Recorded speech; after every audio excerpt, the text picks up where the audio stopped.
Henry का नियम। स्थिर दाब पर किसी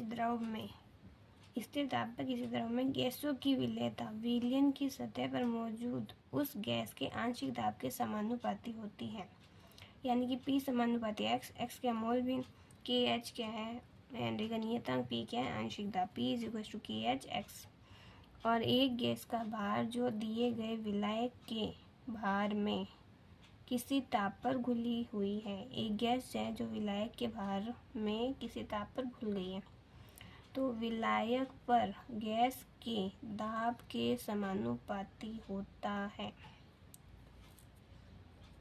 हेनरी का नियम कहलाता है। KH का मान गैस की प्रकृति और ताप पर निर्भर करता है। वाष्प दाब। साम्य पर वाष्प द्वारा द्रव की सतह पर लगाया गया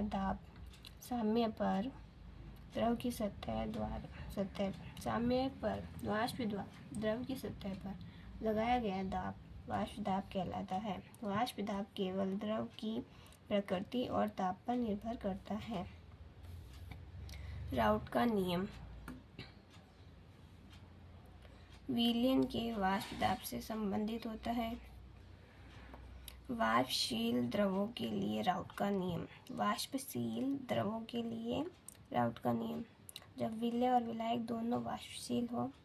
राउट के नियम के अनुसार किसी निश्चित ताप पर वाष्पशील द्रवों के लिए विलयन में प्रत्येक अवयव का आंशिक दाब उस अवयव के शुद्ध अवस्था में वाष्प दाब और उसके मोल भिन्न के गुणनफल के बराबर होता है।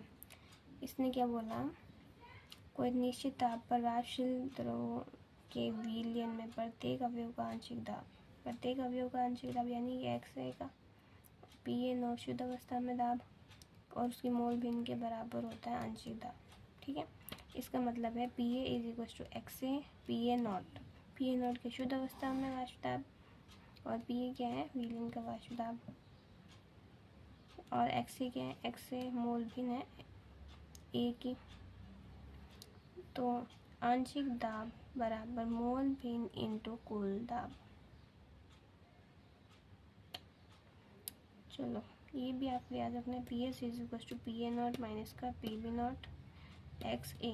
A पहला है तो A आएगा इधर और PB0 प्लस का PB0 आएगा, यानी कि PS = PA0 माइनस का PB0 XA प्लस PB0। ये फॉर्मूला आपको याद रखना है।